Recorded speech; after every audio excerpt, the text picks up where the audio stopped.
Hi అండి, నా స్టైల్లో కేఎఫ్సీ ఎలా చేయాలో చూసేద్దామా. ముందుగా చికెన్ని నీట్గా కడిగేసుకొని అందులో ఉప్పు, పసుపు, కొద్దిగా అల్లం వెల్లుల్లి పేస్టు, గరం మసాలా, చికెన్ మసాలా, మిరియాల పొడి, కొద్దిగా కారము, చికెన్ మసాలా కూడా వేసేసుకొని బాగా కలిపేసుకోవాలండి. కొంచెం ఆయిల్ కూడా వేసేసుకోవాలి.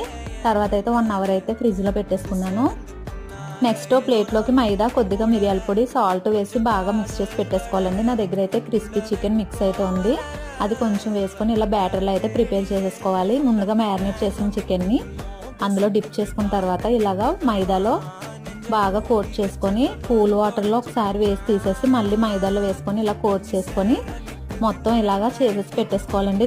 ఆయిల్ బాగా హీట్ అయిన తర్వాత ముక్కలు అయితే ఒక్కొక్కటిగా వేసేసుకొని బాగా ఫ్రై చేసేసుకోవాలండి. ఇదైతే లో ఫ్లేమ్లో చేసుకోవాలి. తర్వాత ఇలాగా గోల్డెన్ బ్రౌన్ వచ్చే వరకు ఫ్రై చేసేసుకుంటే మనకి కేఎఫ్సీ అయితే రెడీ అయిపోతుందండి. టేస్ట్ అయితే సూపర్ ఉంటుందండి. మా పిల్లలు అయితే ఒక్క ముక్క కూడా ఉంచకుండా తినేశారు. నా వీడియోస్ నచ్చితే ప్లీజ్ లైక్ చేయండి.